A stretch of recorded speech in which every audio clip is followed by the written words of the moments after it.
Bom dia a todos. Vamos orar. Senhor, te damos graças, ó Pai, esse momento que tivemos de louvores, de cânticos, onde podemos exaltar o teu santo nome, por meio dos cânticos inspirados, também por meio de hinos, ó Deus, que foram escritos por homens piedosos. E o Senhor possa aceitar este louvor. Agora rogamos ao Senhor que possa nos ensinar por meio da tua palavra, possa nos guiar, possa nos orientar, Senhor, possa nos iluminar, para que saiamos daqui, ó Deus, confrontados por tua palavra, Pai, em nome de Jesus. Amém. Irmãos, queria agradecer o convite dos homens, né, para estar aqui.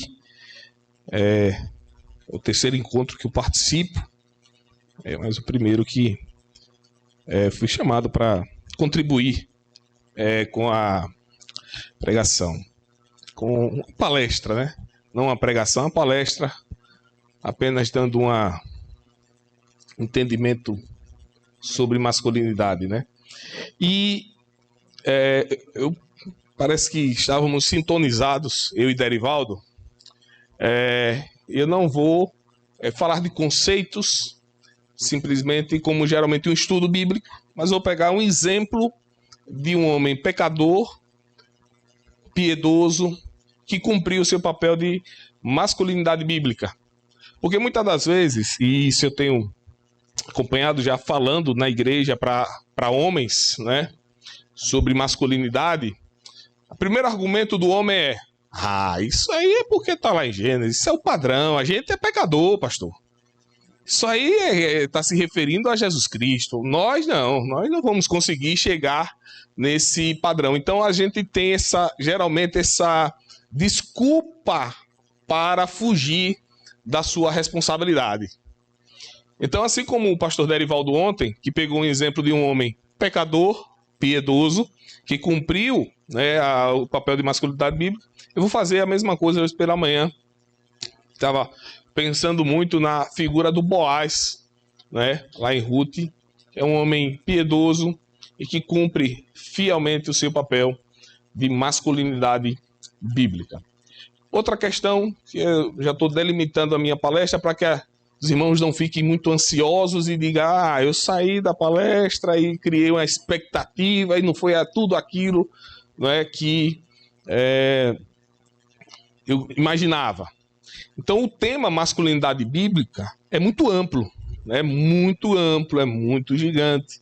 Então eu vou delimitar sobre liderança, a masculinidade voltada para a liderança do homem de Deus. Porque a gente delimita isso e aí, mesmo assim, é um tema muito amplo ainda sobre liderança, mas a gente consegue trazer um pouco menor e a gente não fala de tudo e ao mesmo tempo não fala de nada. Quando às vezes você vai falar de muita coisa e aí você geralmente vai ficar algumas coisinhas falando e não fala de nada. Então por isso a gente vai pegar esse tema maior, reduzir para um tema menor e assim nós vamos tocar. Então vamos abrir aí Ruth capítulo 2. Ruth capítulo 2.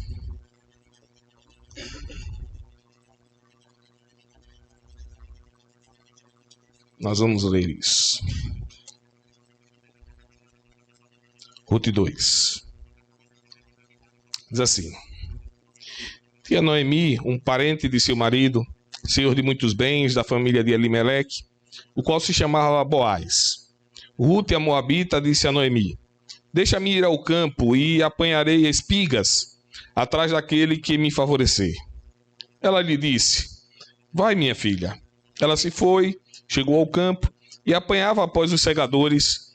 Por casualidade entrou na parte que pertencia a Boaz, o qual era da família de Elimeleque. Eis que Boaz veio de Belém e disse aos segadores: O Senhor seja convosco. Responderam-lhe eles: O Senhor te abençoe. Depois perguntou Boaz ao servo, encarregado dos segadores: De quem é esta moça? Respondeu-lhe o servo: Esta é a moça moabita que veio com Noemi da terra de Moabe. Disse-me ela: deixa-me rebuscar espigas e ajuntá-las entre as gavelas após os segadores. Assim ela veio, desde pela manhã até agora, está aqui, menos um pouco que esteve na choça. Então, os primeiros versículos é exatamente para nós identificarmos quem é este homem, né? Quem é esta figura aí, agora, no livro de Ruth, né? Capítulo 1 de Ruth, nós temos a história contada da viagem de Noemi e seu esposo e seus 2 filhos para a terra de Moabe. Lá eles sofrem uma grande tragédia, né? O pai, né, aquele que era o sustentador da casa, Elimeleque, morre. Depois os seus 2 filhos também morrem. E Noemi e as suas 2 noras ficam viúvas. Viuvez, naquela época, era um estado de que as pessoas ficavam desprotegidas, né, diante da viuvez. Por isso, inclusive, Deus ele traz algumas leis específicas para que a viúva não ficasse desamparada. E uma dessas leis é o levirato, que é então que alguém da família então poderia então casar com a viúva para que então pudesse suprir. Então nós temos os capítulo 2, já Noemi e Ruth na terra de Belém, mas ainda alheio. É bom que a gente entenda aqui o contexto. Qual é o contexto do livro de Ruth? O contexto é a época dos juízes, né? E qual é a época dos juízes? O lema dos juízes é: o povo fazia o que era reto aos seus próprios olhos. Então havia um grande desprezo pela lei de Deus. É importante que a gente situe-se historicamente nisso, para que a gente entenda algumas coisas que vão acontecer daqui a pouco no texto. Então, a lei de Deus era totalmente desprezada na época que Ruth e que Noemi estavam ali na sua viuvez. E aí surge esse homem, um homem rico, né? O texto diz que ele tinha muitos bens, né? Muitas propriedades, né? E que em um certo dia, exatamente no dia em que Ruth ela vai colher espigas no campo deste homem, este homem aparece. Isso é muito importante para que nós entendamos a providência de Deus, né? A providência de Deus em fazer com que este encontro aqui fosse, né? Que esse encontro acontecesse. Porque você tem um homem que tem muitas propriedades e que com certeza ele visitava as suas propriedades de maneira, né, regular, mas alternada. Então ele ia em um dia em uma, outro dia em outra, outro dia em outra. E coincidentemente, a Bíblia fala sobre isso, mas nós sabemos que não há coincidência nas Escrituras. Pela providência de Deus, Ruth e Boaz estavam na mesma propriedade neste dia. Então este homem rico, piedoso em uma época de impiedade, é bom que a gente marque isso, é um homem piedoso em uma época de impiedade. Este homem agora, ele está junto, né? Está na sua propriedade e agora ele vai começar a interagir com Ruth. Então é importante que a gente entenda esse contexto. Ele vivia numa época ímpia, numa época onde cada um fazia o que era reto, e aqui nós estamos falando da igreja de Deus. Isso é muito importante. A gente não está falando dos moabitas, dos filisteus, dos amonitas, dos amalequitas. Então, eles estão vivendo dentro da igreja, a igreja do Antigo Testamento. Então, nós estamos falando de uma impiedade que reina dentro da igreja, no Antigo Testamento, da aliança. Nós estamos falando de nações estrangeiras, povo estranho à lei de Deus, povo que não conhece a lei de Deus. Nós estamos falando aqui de um povo, na época de juízes, de um povo que conhecia a lei, né, que estava ligado à aliança do Senhor. Povo de Israel. É importante que a gente também marque esse pontozinho aí para a gente entender mais para frente. E então este homem ele chega lá marquei a hora, mas acho que não tem hora de terminar, tem? Estamos aqui, hoje é feriado, já nos fizeram acordar 6 horas da manhã. Então, né? Não tem, acho que hora de parar, não. Tem? Não tem. 6 horas, 8h30, a gente tava aqui firme e forte, em pleno feriado. Vamos meter aqui até 10, 10h30. Ah, o senhor é só 1 hora da tarde, né, Derivaldo?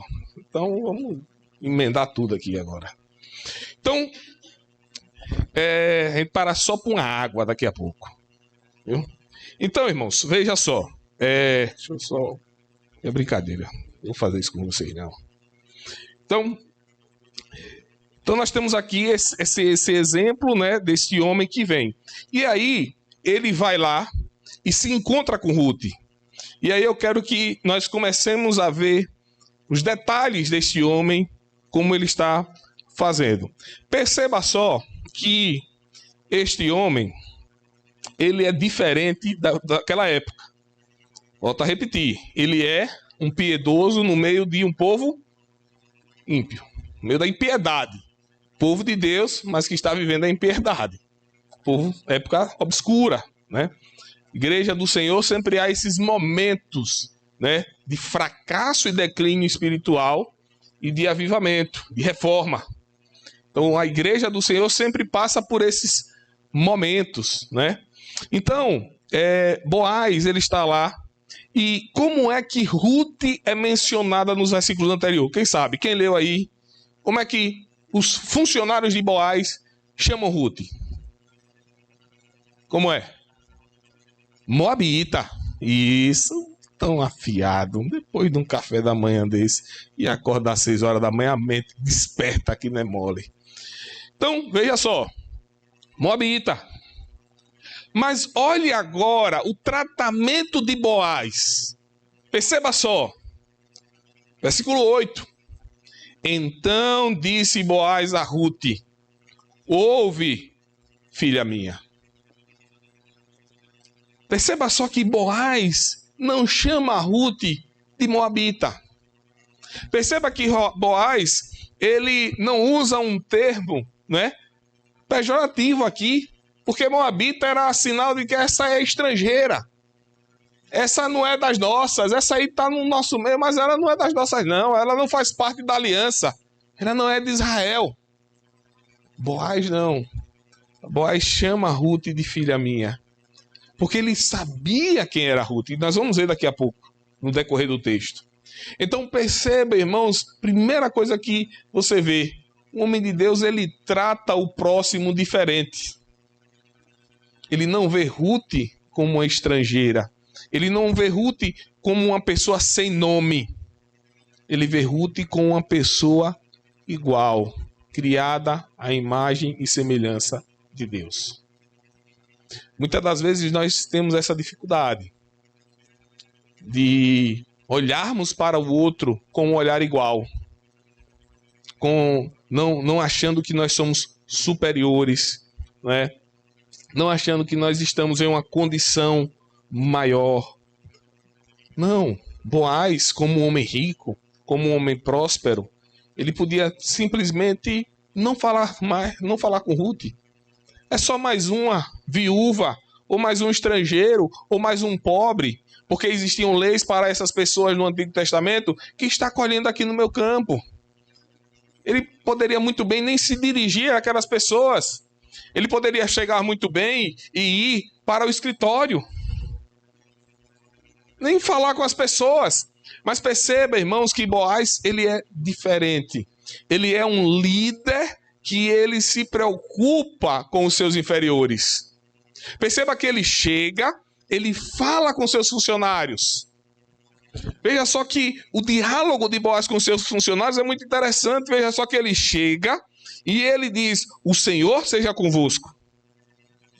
Perceba, à medida que Boaz chega, ele fala com os seus funcionários, ele fala com aquelas pessoas que estão ali no seu campo, colhendo, que estão trabalhando para ele, e ele diz: o Senhor seja convosco. Ele chega e ele fala palavras piedosas da igreja, saudação cristã, saudação, né, do povo de Deus.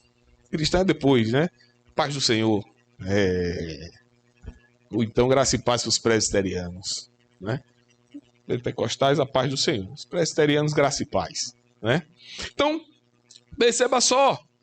Olhe só, irmãos, que Boaz ele chega e ele faz uma saudação do povo de Deus.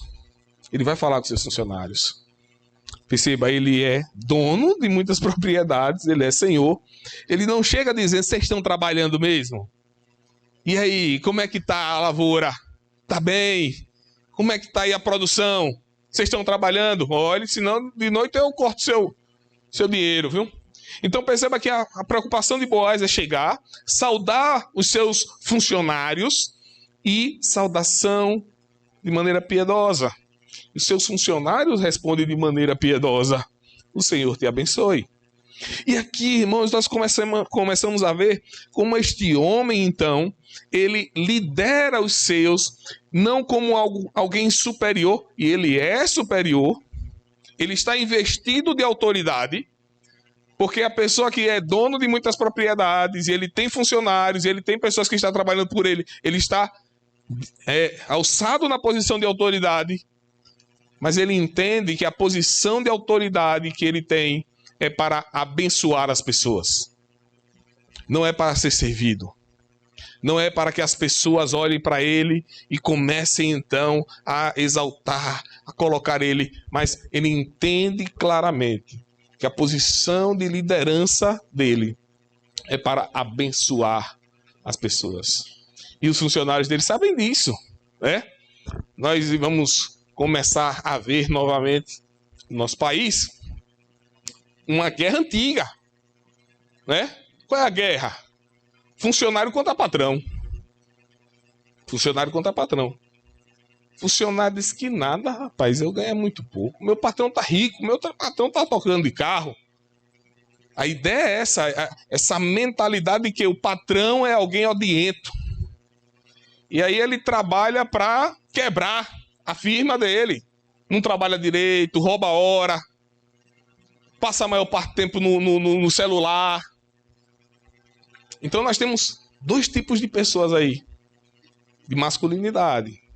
Um que está sob autoridade, e ele não usa de autoridade para oprimir, mas ele usa da autoridade para servir os seus inferiores. E nós temos aí inferiores, pessoas que estão debaixo da autoridade de Boaz. E eles pedem que Deus abençoe. Porque se Deus abençoar Boaz, indiretamente eles são abençoados. Porque vai ter mais campo, vai ter mais cega, vai ter mais colheita, vai ter mais trabalho e eles vão ser abençoados. Veja como é o entendimento do povo de Deus, a verdadeira masculinidade. Boaz sabe o seu papel claro de alguém que está sob autoridade. E isso não é pastor, porque ele é de Deus, é o povo de Deus. Não, lembrem-se, a gente está vivendo em época dos juízes. Boaz é uma exceção. É uma exceção. Né? E os seus funcionários estão, então, aí agora, entendendo claramente que eles, quando estão debaixo da autoridade de Deus, eles rogam, então, a bênção. Então, o primeiro ponto que eu queria destacar aqui, da liderança de um homem de Deus, é que a liderança de um homem de Deus, ela está preocupada com os seus inferiores. Ela está preocupada em que ele entende que ele é líder para abençoar aqueles que estão debaixo da sua autoridade. E isso é em casa. Né? Quando você está na sua casa, quando você é pai de família, você entende claramente que você é um líder para abençoar a sua casa.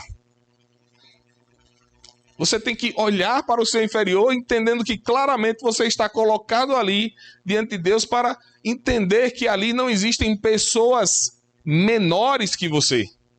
Existem pessoas que estão debaixo da sua responsabilidade. Aquelas pessoas que estão debaixo da sua autoridade, seus filhos, sua esposa, elas foram criadas à imagem e semelhança de Deus. Elas têm a mesma dignidade diante de Deus que você. Por isso você não pode se colocar acima ou superior a ela. Assim são os filhos, né? Nós temos crianças aqui. Nós temos Alimax, nós temos Américo, nós temos Natan, Bernardo, né? Temos crianças. E você diz, a criança está debaixo da autoridade? Não. Porque essas crianças aqui, elas têm irmãs em casa. Elas têm filhos, elas têm irmãos mais novos. E nós temos que incutir na cabeça delas que, enquanto os pais não estão, eles são autoridades sobre os menores. Eles são autoridades sobre aqueles que estão na casa. Quando eu saio de casa, às vezes eu já fiz isso algumas vezes, né? Tá gravando, nessa parte você edita. Tá ao vivo não, né? Não, nessa parte você edita. Aí o que acontece? E aí, precisava sair, fazer alguma coisa. E levar 4 meninos para ir ali no comércio e voltar, dá um trabalho danado. É melhor às vezes ficar em casa. Desiste de sair. Aí comprar um leite condensado, se o Gilmar tiver por lá, porque ele gosta muito de doce. Aí vai lá comprar o melaço, mel, alguma coisa nesse sentido. Então vai lá rapidinho. Mas aí dá trabalho. Tem umas meia hora, arrumar menino, mulher arrumar menino, 1 hora. E eu, certa vez, acho que uns 2 anos atrás, 3 anos atrás, eu disse, olha, vamos levar a mais nova, que a mais nova é aqui apronta, né? E aí fica mais difícil de Américo controlar. A gente leva a mais nova, e aí Américo cuida das irmãs aí. Tá com 11 anos, a outra tá com 9, a outra tá com 7. Ele vai e dá conta aí. E aí, já que ele, será, rapaz, dá certo, eles vão tocar fogo no condomínio. Não é possível um negócio desse. Quando a gente chegar, tá incendiado aqui. Será, rapaz? Vai não. Não é possível um negócio desse. Conversei com ele, disse, olha, é o seguinte, a gente vai ali comprar um negócio, não vai dar meia hora. Então, vocês vão ficar em casa. E mais, Américo é responsável, o chefe aqui agora é ele. Quem manda no negócio todo é ele aqui. A gente vai e volta. Quando chegou, tá uma maravilha, tá lá tudo, não tinha queimado nada, tava tudo calmo e tranquilo. Porque eles têm que entender que eles precisam ter essa responsabilidade. E temos que ensinar isso aos nossos filhos. Eles exercem a liderança com os menores. Mas essa liderança com os menores deve entender que esses menores não são menores no sentido espiritual ou no sentido de dignidade. Esses menores aí, esse é o sentido de estão debaixo da autoridade do filho maior. Então é importante que nós ensinemos isso até aos nossos filhos. Porque hoje em dia, irmãos, o que nós temos são líderes que desejam ser servidos. Líderes que desejam a exaltação do seu nome. E isso se reflete dentro do trabalho, dentro da igreja. Quantos irmãos, chefes, crentes, são horríveis. Porque eles não entendem que o papel deles ali é servir. É servir. São mal educados. Tratam mal seus inferiores. Mas nós temos aqui no exemplo de Boaz, que o líder crente, no trabalho, em casa, na igreja, ele deve entender que ele se submete ao senhorio de Deus, ao senhorio de Cristo. Ele entende claramente que ele não é autoridade máxima ali. Isso se reflete dentro da igreja. Quando nós temos presbíteros e diáconos, pastores, que são superiores, são os maiorais, são todo-poderoso. Se não for do jeito dele, não vai. Então, é importante que a gente entenda isso. O homem é chamado para liderar, mas ele é chamado para liderar de maneira que eles abençoem, que eles tratem os inferiores, né, com dignidade. Eles são chamados não para oprimir os inferiores, mas eles são chamados para abençoar, dar dignidade a essas pessoas.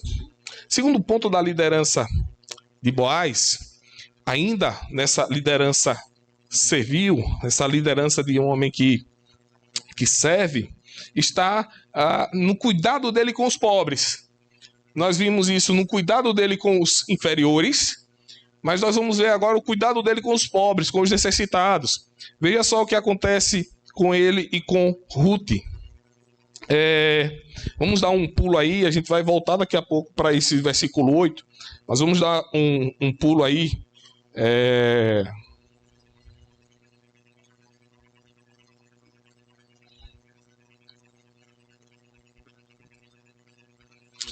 Versículo 9, diz assim: estarás atenta ao campo que cegarem e irás após elas. Então ele está dizendo, olha, você vai estar atento ao campo que vai ter a colheita e você vai se colocar atrás então deste campo. E quando tiveres sede, vai às vasilhas e bebe do que os servos tiraram. Então perceba só que Boaz diz, olha, você vai estar na condição aí de trabalhadora. Você não é trabalhadora, você é viúva. Você vai pegar o que está no chão. Tinha uma lei clara sobre isso, né? O que ficava no chão era dos pobres. À medida que o que caía fora da cerca era dos pobres. Então Boaz deixa muito claro aí. Eles, olha, vai atrás deles e, à medida que você for tendo sede, pode ir lá pegar da água do trabalhador. Veja o cuidado que ele tem com Ruth como viúva. Ele ainda diz mais, né, aos seus trabalhadores, né? Versículo 15. Levantando-se ela para rebuscar, Boaz deu ordem aos seus servos, dizendo: até entre as gavelas deixai colher, e não a censureis. Tirai também dos molhos algumas espigas, e deixai-as para que as apanhe, e não a repreendais. Perceba só, Boaz diz, olha, deixe cair. Tire às vezes até da bolsa de vocês e deixe cair no chão, para que ela venha ter fartura. Eu sei o sofrimento que essa mulher passou. Se você for ler um pouco atrás, Boaz sabe quem é Ruth. Ele sabe do sofrimento de Noemi, ele sabe do sofrimento de Ruth. E ele diz, olha, essa mulher sofreu bastante, né? Há muitas pessoas que dizem, isso Boaz estava mal intencionado, tanto é que depois casou com ela. Não. Se você for pegar o texto, Boaz deixa muito claro, eu estou abençoando esta mulher. Ruth até pergunta, por que você está me favorecendo, Boaz? Qual é o problema aí? Tem alguma coisa aí? Você é muito piedoso. Nessa época difícil, você é muito piedoso. O que é que está acontecendo aí? Então, perceba só que Boaz, então, ele pede para os seus trabalhadores favorecerem a Ruth. Por causa da situação dela. Por causa da maneira como ela chegou a Belém, totalmente arrasada. Lembre-se das palavras de Noemi, quem já leu o livro de Ruth, acho que a maioria aqui já leu, é um livro muito, muito pequeno e as pessoas leem facilmente, é narrativa, né? Então é facinho de ler. Noemi disse, não me chame mais de Noemi, me chame de Mara, que eu sou amarga. Aquelas mulheres chegaram totalmente quebradas pela mão do Senhor, do que aconteceu na terra de Moabe. Boaz, sabendo disso, o que é que ele faz? Ele favorece aquela mulher. Perceba só, irmãos, como o líder, o homem de Deus, ele está preocupado com esses detalhes. Ele está atento a quem tem mais necessidade, quem tem menos necessidade. Ele está atento de que ele é responsável de cuidar. Quando você vai ver Paulo escrevendo lá aos Coríntios, quando ele fala da grande semeadura lá e pedindo oferta lá para os pobres de Jerusalém, que estavam passando necessidade da igreja de Jerusalém por causa da grande fome, Paulo deixa muito claro, aquele que semeia muito, aquele que colhe muito, ele deve abençoar mais. Por quê? Porque a colheita maior é bênção de Deus para que você abençoe outras pessoas. Mas o que temos na maioria das vezes é homens mais preocupados em abençoar a si mesmo. Abençoar seus pequenos luxos. abençoar, né, suas pequenas diversões. Eles não estão atentos a pessoas que estão passando necessidade dentro da igreja. A pessoas que podem estar passando necessidade na sua vizinhança. A pessoas que podem estar precisando dele. Não estou falando aqui, irmãos, que nós devemos abrir um centro de ação social na igreja. Por isso que eu não estou falando de igreja. Estou falando de cada um individualmente. Você deve ser consciente de você como homem de Deus. Você deve estar atento àqueles que mais precisam. Quando homens de Deus, ele exerce o seu papel piedosamente neste mundo, eles provocam, irmãos, um escândalo lá fora, que o povo vai ficar, escândalo no bom sentido. Rapaz, esses homens aí são diferentes. Veja como eles tratam os funcionários. Veja como eles tratam os mais pobres, os mais necessitados. Isso não é normal. Porque nós vivemos, irmãos, em uma época parecida com a de Juízes. Em um simples feixe de luz, em uma época de trevas, em uma época totalmente de pessoas distantes do Senhor. Irmãos, faz um clarão tamanho. Mas às vezes nós esquecemos disso como homens de Deus, como verdadeiros, né, homens bíblicos. O pastor vai falar mais tarde sobre ameaças à masculinidade bíblica e vai falar sobre machismo. Muitas das vezes nós pensamos que ser homem é ser macho, é ser aquele cara grosso, aquele cara, né? Não, ser homem, irmãos, requer de nós esse entendimento que a nossa liderança é uma liderança para servir pessoas. Servir aqueles que estão debaixo da nossa responsabilidade. Servir aqueles que mais precisam, aqueles que mais necessitam. Mas a liderança não fica só isso. A liderança, irmãos, do homem de Deus é uma liderança que protege. É uma liderança protetora. Veja só o que acontece com Boaz e com Ruth. Veja só o versículo 8. É nesse aí que eu quero agora voltar lá. Que eu disse, vamos voltar daqui a pouco. Diz assim: então disse Boaz a Ruth: ouve, filha minha, não vás colher em outro campo, nem tampouco passes daqui. Porém aqui ficará com as minhas servas. Sabe por que Boaz diz isso? Noemi vai falar mais na frente sobre isso. Noemi no capítulo 3 vai falar sobre isso. Quando Ruth versículo 22, ainda do capítulo 2. Disse Noemi a sua nora, Ruth: bom será, filha minha, que saias com as servas dele, para que noutro campo não te molestem. Sabe por quê? Porque nós vivíamos na época dos juízes. Existiam homens maus, homens perversos, que se aproveitavam da mulher. Embora tenhamos leis claras no Antigo Testamento sobre abuso, sobre estupro, sobre molestar. Nessa época, essas leis não estavam valendo, estavam lá. Parece o Brasil. Tem as leis, mas ninguém cumpre muito bem. E aí a lei está aí, mas a lei tem a jurisprudência dos juízes no nosso país, né? Não tem a lei lá. O juiz de repente diz, não, mas a lei não é assim. A lei aqui tem uma manobra legal e tal, né? Muda o processo de fórum de um para outro para prescrever crime. Tem uma série de coisas, anular a condenação, tem uma série de coisas que acontecem no país. Mas a lei está aí, a lei é clara, né? Como diz Arnaldo César Coelho, a regra é clara, a lei está aí. Então era o que acontecia naquela época, a lei estava lá, existia a lei, mas existia a jurisprudência do Supremo Tribunal.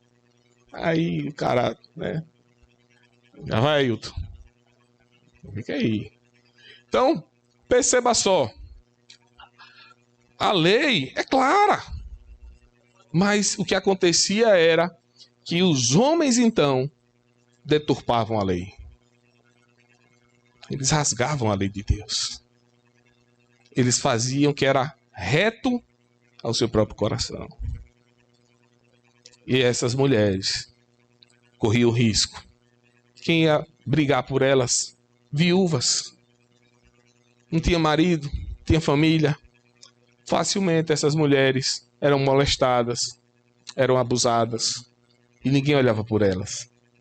Veja a preocupação de Boaz. Filha minha, não saia daqui, porque aqui você vai estar segura.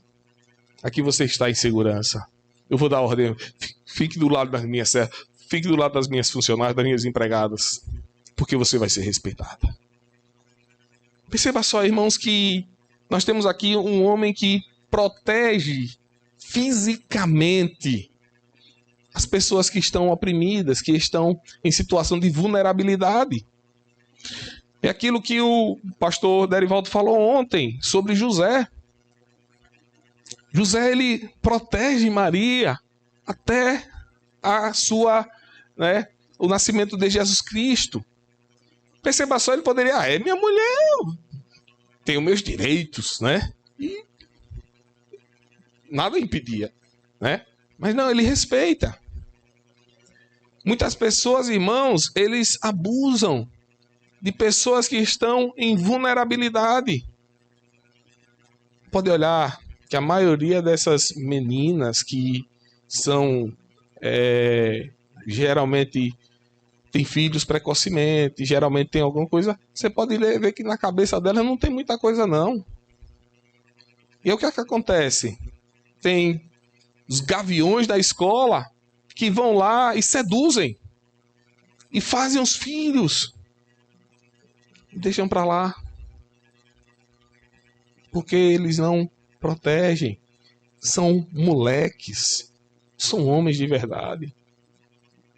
Às vezes as pessoas acham que por ter namorado 1, 2, 3, 4, 5, 10, e eles se orgulham disso, tá? Eu namorei com 10, com 15, com 20. Rapaz, com isso tudo, sou um garanhão. Se orgulham disso. Perceba só, irmãos, eles usam da sua autoridade, do seu poder de sedução para atacar mulheres. Responsabilidade nossa, irmãos, proteger as pessoas que estão debaixo, que estão em situação de vulnerabilidade fisicamente. Às vezes nós não fazemos isso. Às vezes, as pessoas estão nessa situação de vulnerabilidade e você não está nem aí. Você diz, não é comigo. Não é comigo. Tem um cara que deram o meu número a ele, que ia votar em Lula, e deram o meu número a ele. E ele achou que eu ia votar em Bolsonaro, né? Eu não sei se eu votei em Bolsonaro. Até minha filha pensou que eu votei em Lula. Então, tá a dúvida, né? E aí ele ficava mandando mensagem pra mim o tempo todo. Rapaz, isso aí se envolva com política não, rapaz. Isso aí é terrível. Política é nojenta. Não, mas o povo de Bolsonaro é mentiroso. Eu digo que de Lula é santo. Meu amigo, nessa época, é mentira dos dois lados. É mentira dos dois lados. Não tem pra onde correr. E se o crente se envolver nesse negócio, ele sai melado. Ele sai todo sujo de mentira. Se ele tomar um partido desse aí e começar a se envolver, ele... Porque essas montagens de vídeo, essas edições de vídeo são terríveis.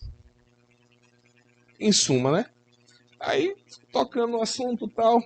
E aí eu falei da pedofilia lá do ator da Globo, que foi preso, acusado, e foi libertado um dia antes do Dia das Crianças, dia 11 de outubro. Absurdo. Coisa horrenda. Eu disse, rapaz, a minha preocupação é que isso aqui, o Brasil tá sem governo, sem lei, sem nada. Independentemente de quem ganhe no Brasil, seja Bolsonaro, seja Lula, a situação tá posta aí. Justiça totalmente parcial. Terrível. Aí ele disse... Ele pensou que era uma coisa relacionada à política. Aí ele falou... mas isso tem nada a ver e tal. Aí falou lá... Sei que numa hora ele chegou e disse assim... Não foi comigo. Veja, que absurdo. Não foi comigo.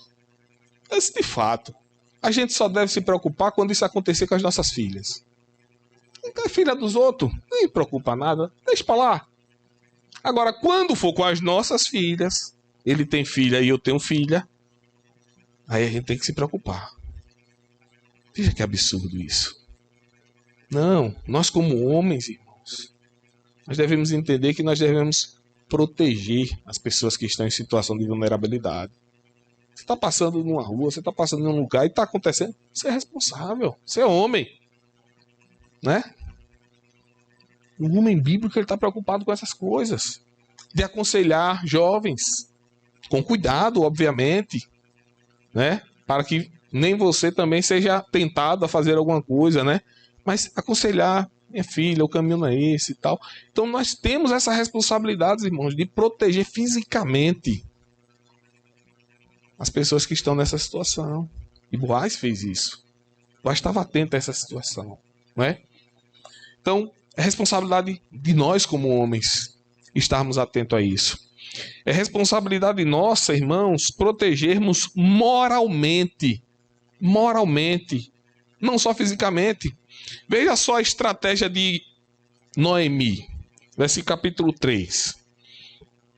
Veja só. Noemi disse, olha, Boaz não é casado. Então, Ruth, ele é parente nosso. É ele aí, é o homem pra gente sair dessa terrível miséria. Vou ajeitar você para ele. Veja a estratégia de Noemi. Disse Noemi, sua sogra, minha filha, não hei de eu buscar-te um lar para que sejas feliz? Eu quero um lar para que você seja feliz. E eu também, sou sua sogra, né? Não esqueça de mim.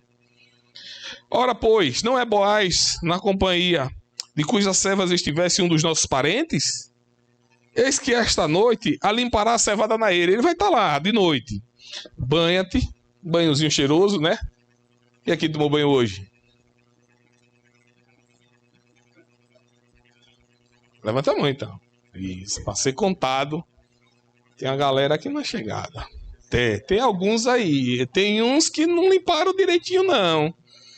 Tem uns que já acordam assim no perfume. Cabelo, ajeitando o cabelo, já faz.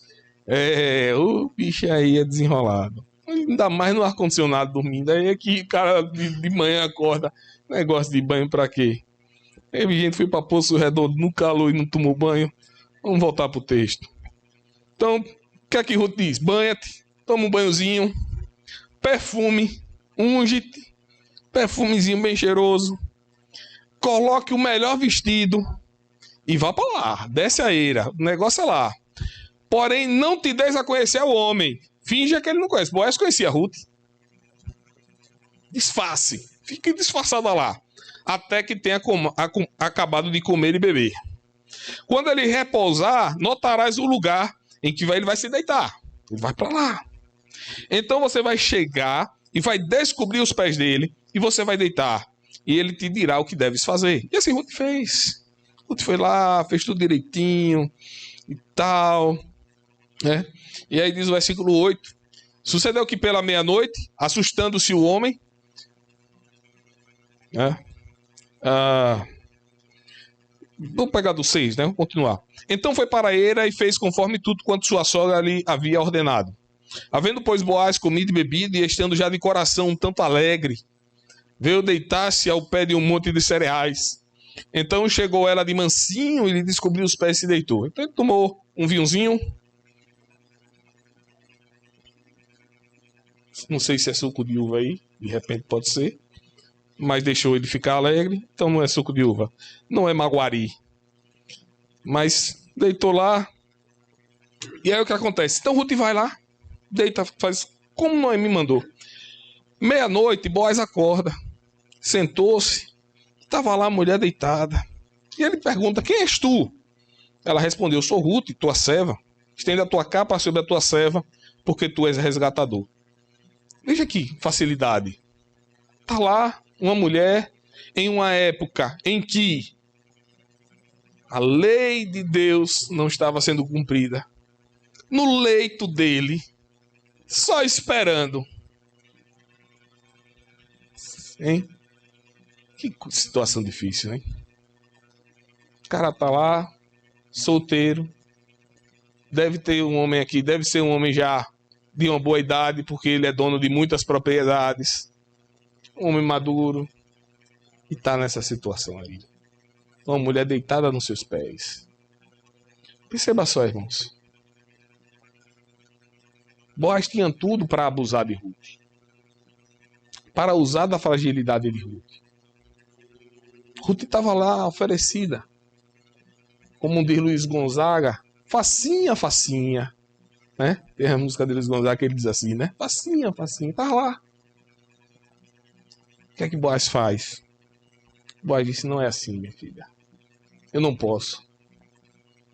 Porque tem outro resgatador. Daqui a pouco a gente vai entrar nesse ponto. Tem outro resgatador. Ele não manda Ruth ir para casa. Fique aqui. Deite aqui. Até amanhã de manhã. Veja que suplício. O cara tá lá. A mulher nos pés dele a noite toda. Nossa, cheirosa. Esse caía facinho. Veja só. A noite toda. Nosso coração é pecador. Lembre-se, Boaz não é perfeito. Boaz não é Jesus Cristo. Boaz é um homem igual a nós. Sujeito às nossas debilidades, às nossas fraquezas. Ele está lá a noite toda, olhando. Acorda, olha. Ô, Ruth. E aí? Fácil. Veja só, irmãos. Ele resiste. Ele está disposto a protegê-la. Assim como José fez com Maria. Ele está disposto a protegê-la. Assim como José fez com a mulher de Potifar. Perceba só, irmãos. Boaz está protegendo Ruth. Mas ele vai mais. Amanhece o dia. Veja só o que ele faz. Versículo 14. Ficou-se deitada pela manhã, até pela manhã. Levantou-se antes que pudessem conhecer um ao outro. Veja só. O texto é claro. Antes que pudessem conhecer um ao outro. Você não teve nada a noite toda. Né? Sem o conhecimento, como diz as escrituras, né? Sem relação sexual. Estava lá a noite toda. Aí perceba só o que ele faz. E ele disse, não se saiba que veio mulher à eira. Veja só, ele está lá no seu escritório, sua casa lá de negócios, no trabalho. E ele disse, ninguém pode saber que você esteve comigo. Porque você não pode ficar desonrada. O que você fez foi tolice. Seu nome hoje poderia estar na boca do povo. Levante-se antes que o sol apareça. Veja só o que ele vai fazer mais. Dá-me o manto que tenho sobre ti e segura-o. Ela o segurou. Ele o encheu com 6 medidas de cevada e lhe pôs as costas. Então entrou ela pela cidade. Ele botou cevada. Não foi para beber. Estava ainda fermentada. Era cevada ainda torrada. Sabe por que ele fez isso? Porque ela, ao entrar na cidade sem nada, as pessoas iam dizer, de onde vem essa mulher? Vem de onde assim? Essa hora da madruga. Ah, fazendo o quê? Ele disse, então você tem que levar alguma coisa, para que ao entrar na cidade as pessoas olhem e vejam que você estava colhendo. Vejam que você estava trabalhando. Perceba só, irmãos, o cuidado de Boaz. No mínimo detalhe, ninguém podia ver ela saindo da eira. Ela tinha que, ter todo o cuidado ali para que as pessoas então, vissem que ela estava trabalhando. Irmãos, perceba como o Boaz agora como líder, ele protege moralmente os mais oprimidos, os mais vulneráveis. Perceba como o Boaz está atento a Ruth, para que ela de fato não fique difamada em Belém. Perceba só, irmãos. Será que nós temos essa preocupação? Ou dizemos assim, não é ninguém da nossa, né? Será que quando nós recebemos alguma informação de uma mulher e dizemos assim, essa mulher fez isso, a gente guarda às vezes essa informação, ou já repassamos, olha, fulana de tal, rapaz, você viu? O negócio, a bicha tá virada, viu? A gente começa a difamar. No lugar de nós protegermos moralmente, no lugar de nós cuidarmos disso, nós mesmos difamamos as mulheres. Irmãos, isso é muito sério, isso é muito grave. Isso é algo horrendo. A quebra do 9º mandamento, né? Eu sempre digo que existem alguns mandamentos que a igreja não cumpre muito, não.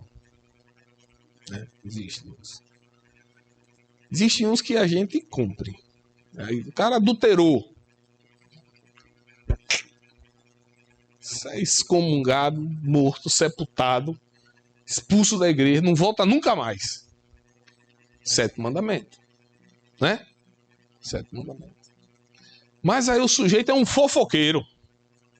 9º mandamento. Nunca vi. Eu mesmo posso até estar enganado. Está aqui Derivaldo, que é pastor. Está o Hélio, pastor. Gilmar, pastor. Romulo saiu. Eu mesmo nunca vi um membro ser disciplinado por ser fofoqueiro. Nunca vi na minha vida. Né? Que nem Lombardi. Perceba. Então há pecados que a gente, né, passa a mão. Temos que ter cuidado com isso. E, por exemplo, essa parte é muito comum entre nós. Muito comum entre nós. É muito comum entre os homens. Falarmos mal de mulheres. Difamarmos mesmo. Não as nossas, mas as dos outros. A gente gosta. Né? Às vezes tem homem que até a dele mesmo ele difama. Aí esse que é o pior de todos, né? Mas perceba só, irmãos. Nós temos que ter cuidado com isso. Proteger moralmente essas mulheres. Mesmo que elas venham. Perceba, Ruth se insinuou. E Boaz é o homem que o quê? Coloca o freio na situação. Ela não está muito protegida com a moral dela. Boaz está. Como um homem de Deus, ele está protegido com a moral de Ruth. Então é importante que a gente entenda isso. Outra coisa, irmãos, que a liderança do homem coloca, então nós vimos liderança civil, liderança protetiva e liderança espiritual. Nós vemos isso, irmãos, como Boaz, e aqui eu já falei, ele protege os oprimidos. Em uma época em que a proteção dos oprimidos não era cumprida pela lei, pelo contrário, como ele disse, Ruth, não vá para outra propriedade porque você pode ser molestada. Era comum o povo de Deus se aproveitar dos vulneráveis. Isso foi denunciado não só na época dos juízes, na época dos profetas, isso era muito comum. Veja só, mas por que Boaz faz isso? Aquilo que nós ouvimos ontem à noite. Porque a lei de Deus mandava. Ele tinha comunhão com a lei de Deus. Ele tinha comunhão com a palavra do Senhor. Ele faz aquilo que a lei de Deus ordena. Porque ele sabe que a lei de Deus ela é perfeita. Ela é sábia para resolver questões. Então ele não vai segundo o seu próprio conselho. Ele não vai segundo o seu próprio entendimento. Mas ele vai segundo a palavra de Deus. Perceba só que ele não descumpre. Ele poderia chegar e dizer: segadores, é o seguinte, encha aí 5 sacos e mande levar lá na casa de Noemi. Podia ou não podia? O homem era o dono de tudo ali, das propriedades. O que estava colhendo era dele. Ele poderia muito bem mandar levar os trabalhadores dele. Ruth, não colha mais não. Vocês são minha parente. Vocês são minha chegada, parentesco lá, eu sou parente de Elimeleque. Não, vá para casa, minha filha. Você não precisa estar aqui não, no sol. Eu vou mandar entregar lá. Mas ele não faz. Porque ele cumpre a lei. Ele é um cumpridor da lei. Ele facilita. Deixe cair mais no chão para ela pegar. Porque a lei dizia que era no chão que ela tinha que pegar. Ele facilita. Mas facilita para que ela cumpra a lei. Perceba só a liderança espiritual deste homem. Ele não está disposto a quebrar a lei do Senhor. A disposição dele é em obedecer à lei de Deus. É em se submeter à palavra do Senhor para abençoar aquela mulher. Perceba só como nós devemos ser esses homens. Como vimos ontem à noite. Aqui não vou gastar muito tempo, que a gente ouviu bastante ontem à noite sobre isso. Né? Sobre o que aconteceu com José. Um homem que estava atento à lei. Que conhecia a palavra de Deus. Né? Então, perceba só, e uma coisa que Derivaldo falou ontem à noite, ele conhecia a lei e amava Maria. E ele dizia, o que é que eu faço? Denuncio ela, fico com ela. Ele estava na dúvida ali, tanto é que ele fica pensativo. Ele não toma decisão, ele vai pensar. E é nesse pensamento dele aí, nesses dias que ele está refletindo, que ele recebe a mensagem do anjo do Senhor. E uma coisa que eu anotei ontem, né? Porque não tinha nada a ver com o assunto e ele não abordou, que é interessante que ouvir o anjo do Senhor é fé. Por quê? Porque era um momento em que o anjo não falava. São 400 anos de silêncio que Deus não fala com o seu povo. Então, quando José recebe a revelação, Deus está em silêncio 400 anos. Será que é Deus ou é o cão? Deus não tem 400 anos que Deus não fala. 400 anos que Deus não fala. E vem agora falar para mim assumir uma gravidez. Ai, que negócio danado. Dizendo que essa gravidez é obra do Espírito Santo. Que história desencontrada. José poderia ter feito isso. Ele não fez porque ele era um homem de fé. De fé. Porque o homem, irmãos, que cumpre a lei é um homem de fé.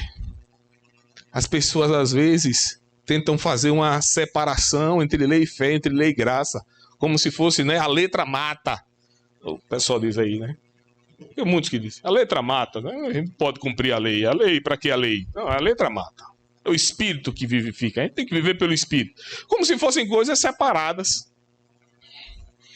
Lei e graça, lei e fé separado, não. Ao cumprir a lei, é um exercício de fé. É um exercício de fé. Quando o sujeito lá, ele faz o que a lei está ordenando, ele está dizendo, eu creio em Deus, que eu vou ser suprido naquilo que eu estou deixando de fazer. Né? Então perceba só Boaz aqui. Ele cumpre, né, fielmente ali a lei de Deus com relação aos seus funcionários. Ele cumpre a lei de Deus quando ele é o resgatador de Ruth. Ele poderia dizer, tudo bem, gostei de você, Ruth, é hoje. Sabe o que é que ele diz? Não, Ruth, eu não posso fazer, porque tem outro. Tem um mais chegado que eu. Eu tenho que ir lá. Eu não posso passar por cima da lei. Eu não posso. Eu tenho que ir lá conversar com ele. Se ele não quiser, aí tudo bem. Aí a gente casa. Eu quero casar. Quero você, Ruth. Mas Boaz não assume nenhum compromisso com Ruth, enquanto ela não ficar desimpedida pelo outro resgatador. Ele cumpre a lei, relação às leis de pobreza, as leis da colheita. Ele cumpre a lei quando ele vai pegar Ruth para casar, para ser o resgatador dela. Perceba só, irmãos. Um homem, ele deve ser um líder espiritual na sua casa. Ele deve amar a lei do Senhor. Ele deve ser um cumpridor da lei. Se ele não for, irmãos, a casa dele não é abençoada. Não é. Se ele não entender que ele deve colocar a lei do Senhor como prioridade. Então,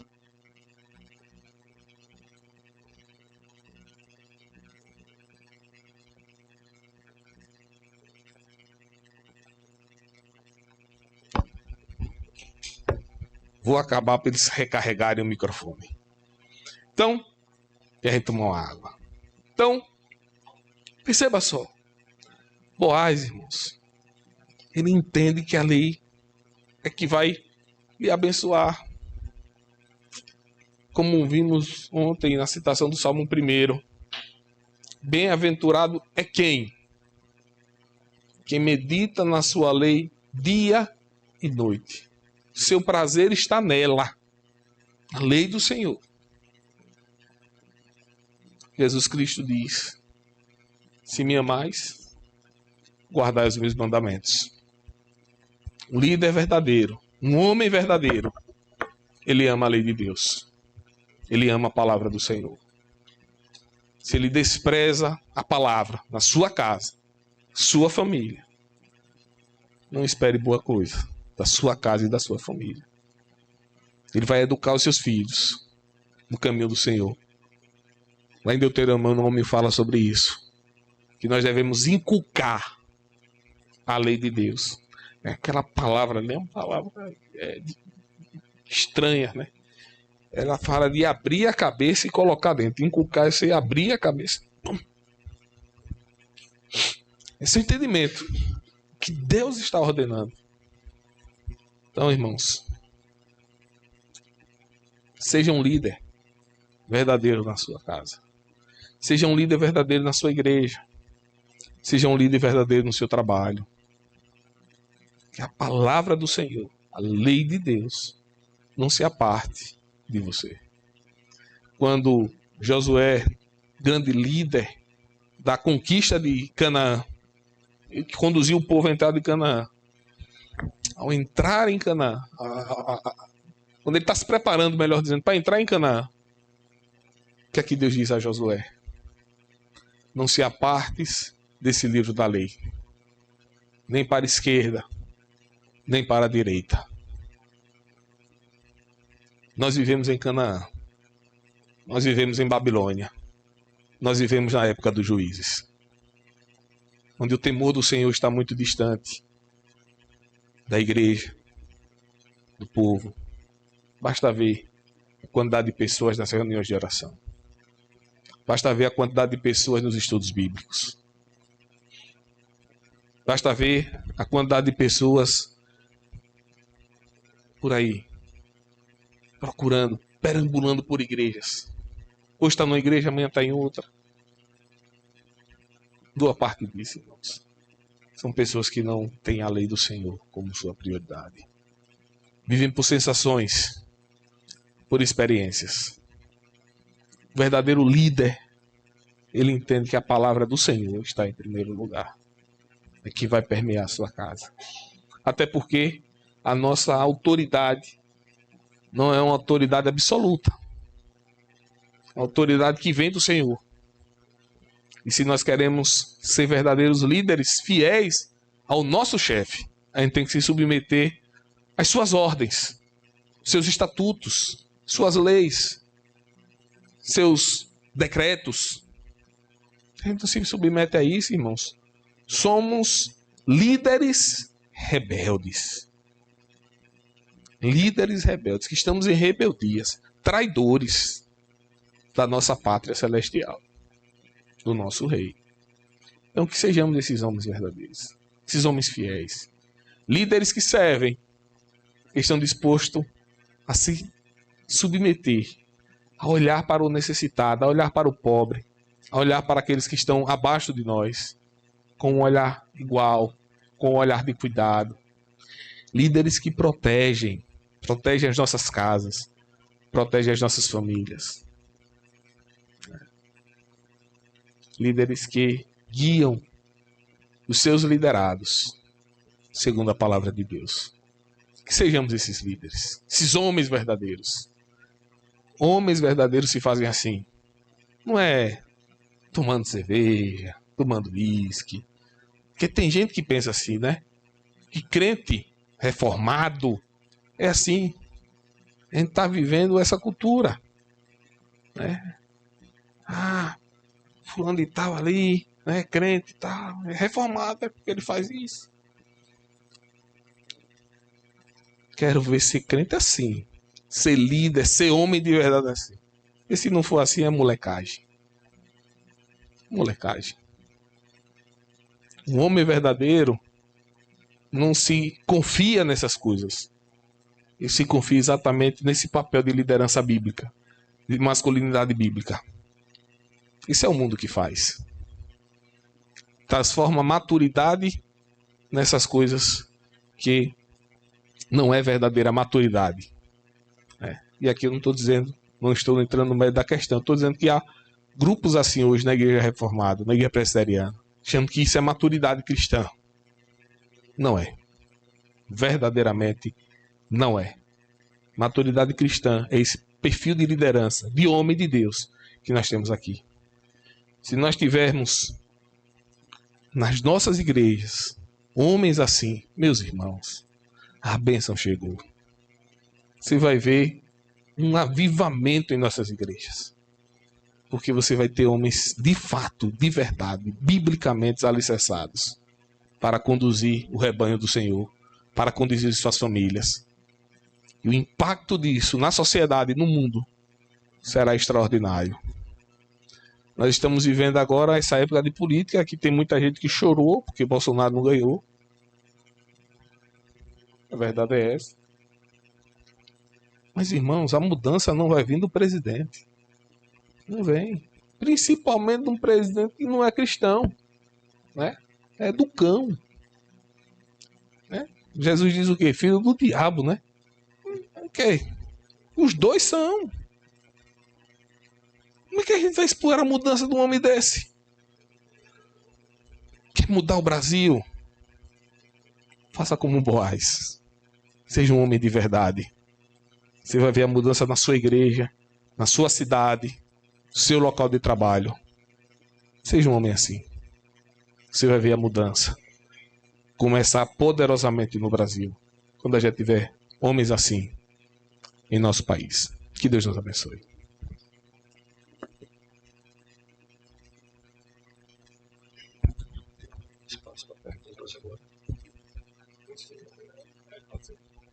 Irmãos, como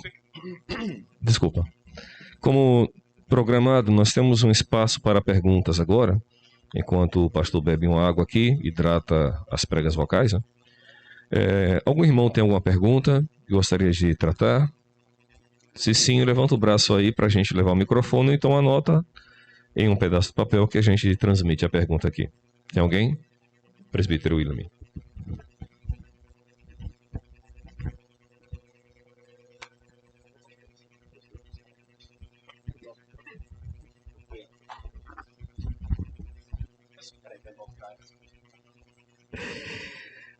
Bom dia, irmãos. Bom dia, Reverendo Gênesis. Na verdade, é mais uma orientação. Como lidar hoje, né, que é algo muito em voga, a inversão de papéis no lar, né?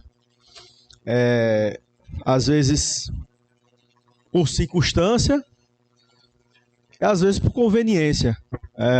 A mulher passa a ser a resgatadora, né? A provedora, aquela que sai para trabalhar e o marido faz às vezes, né? De mulher, digamos assim. E isso a gente vê muito na sociedade e chega até a igreja, né? Como lidar com isso, como orientar, como trazer luz, né? Essa situação. Em um tempo de tanta inversão de valores, né? E onde também ainda tem a questão do feminismo, né? Que é conveniente em algumas ocasiões, né? E levanta essa questão. Eu vou tocar daqui a pouco nesse assunto. Eu vou dar só uma pincelada agora, porque eu vou tocar sobre a identidade de gênero, sobre ideologia de gênero, né? Então, essa confusão de papéis vem exatamente desse movimento de que não há gênero, né? Da revolução feminina, né? Feminista, né? Que vem exatamente cada dia mais perdendo essa identidade de homem e mulher.